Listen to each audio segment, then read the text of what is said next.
military achievements of Alexander the Great were legendary, leaving a profound mark on the ancient world. Despite his life being cut short, Alexander died at just 32.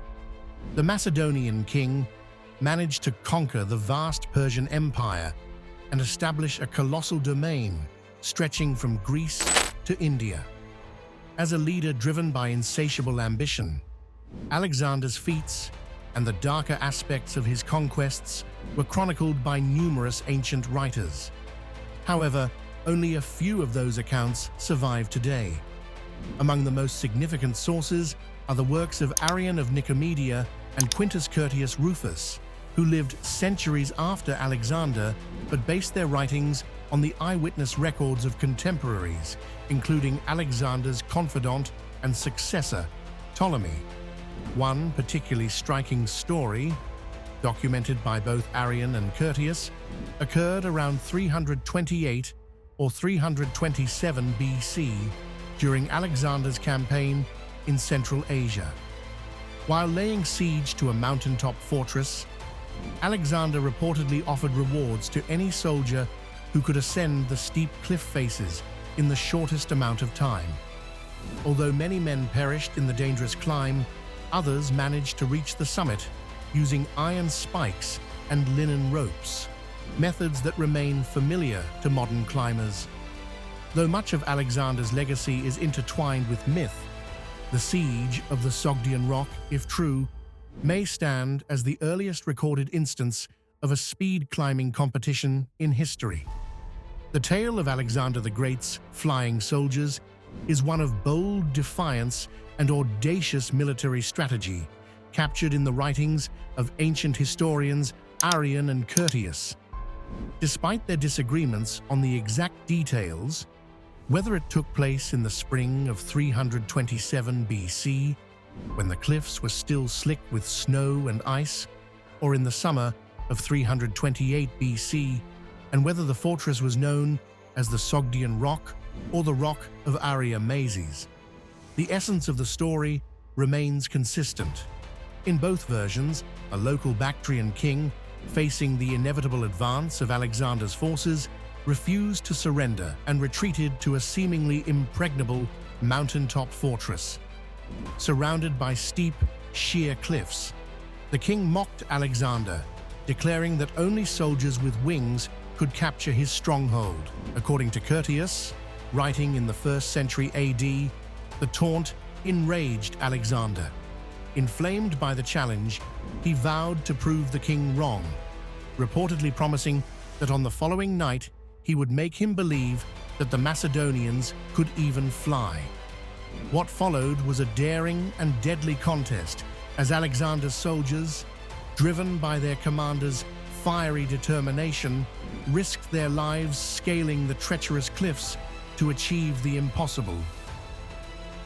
Both Curtius and Arrian recount how Alexander the Great, in the face of the Bactrian king's defiance, quickly assembled soldiers with rock-climbing experience for a bold assault on the mountaintop fortress. In Curtius's version, Alexander called upon 300 young men who were used to navigating rugged, mountainous terrain while tending their flocks. Meanwhile, Arrian's account describes them as experienced climbers from previous sieges. To motivate the soldiers for the dangerous task ahead, Alexander offered a hefty reward. The first man to scale the cliffs would be given 10 talents, a vast fortune in the ancient world. The second would receive 9 talents, the third 8, and so on, until all the prize money was distributed. The exact value of a talent is hard to pin down, but it represented many times the yearly wage of a typical Greek soldier, making it a powerful incentive for the climbers. In addition to the financial rewards, Alexander delivered a stirring speech to boost their morale. According to Curtius, he told them, "Nature has placed nothing so high that valor cannot overcome it. It is by trying what others have despaired that we have Asia in our power." With that, the climbers were ready to attempt the seemingly impossible. In Arrian's account of the siege, Alexander's men faced icy and treacherous conditions in the spring, using a primitive but ingenious climbing technique. They equipped themselves with small iron tent pegs, which they hammered into the frozen snow or any patch of bare earth they could find. To these pegs, they tied strong, flaxen ropes, which they used to haul themselves up the cliffs. This method, reminiscent of modern climbing practices with anchors and ropes, highlights the timeless ingenuity of climbers in overcoming steep, hazardous terrain. Similarly, Curtius described the climbers outfitting themselves with iron wedges and ropes. Some pulled themselves up by grasping onto jutting stones, while others used nooses of rope to gain elevation or drove wedges into the rock to create makeshift steps. Without the luxury of modern climbing equipment like harnesses or belays, every movement was fraught with danger. At least 30 men perished during the ascent, one misstep sending them plummeting to their deaths. Curtius vividly captured the peril the climbers faced. They spent a day amid fear and toil. After having struggled over rough places, still harder ones awaited them, and the height of the rock seemed to grow. That indeed was a pitiful sight, when those whom their unsteady step had betrayed were hurled down a sheer drop. And the example of others' disaster showed that they must soon suffer the same fate. After a grueling climb, the first soldiers to reach the summit signaled Alexander with white linen flags. Alexander, seizing the moment, sent word to the Bactrian king that his men had wings and now surrounded the fortress. Shocked by the seemingly impossible feat, the king surrendered without even bothering to assess the actual number of Alexander's troops. Ancient Sogdia, situated in what is now Uzbekistan, remains a mystery when it comes to the specific cliffs described in the accounts of Alexander's legendary siege. Archaeologists have yet to locate the exact site of these imposing rock formations. Despite this, and the fact that Arrian and Curtius attribute the story to different kings, experts argue that these inconsistencies don't disprove the event itself. Daniel Leon, a classics professor at the University of Illinois at Urbana-Champaign and author of Arrian the Historian, writing the Greek past in the Roman Empire, notes, "It would be a weird thing to make up. It's an unfamiliar type of military narrative. Usually they focus on infantry and cavalry movements or siege technology, but rarely do you get a detailed description of soldiers scaling walls. That oddness to me makes it seem like an event that stuck with those who witnessed it." Other scholars concur.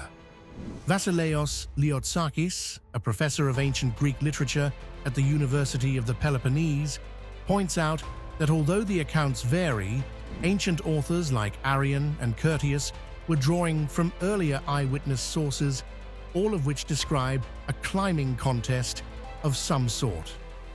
"We have no reason to believe this wasn't true," says Leotsakis. "It was very common in antiquity to climb walls or hills.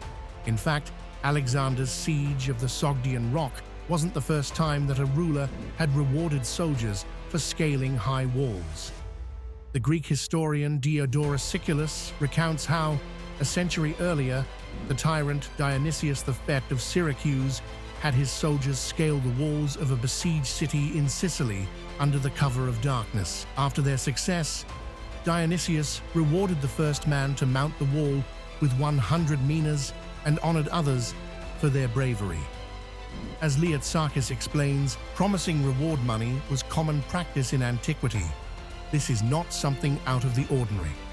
While it's impossible to confirm whether Alexander the Great truly offered rewards to the climbers scaling the Sogdian Rock, scholars like Vasileios Leotsakis and Daniel Leon believe it's plausible. Even if true, there's a vast gap between these ancient feats and the birth of modern competitive climbing. According to Gript magazine, competitive climbing, especially speed climbing, has its origins in the Soviet Union during the mid-20th century.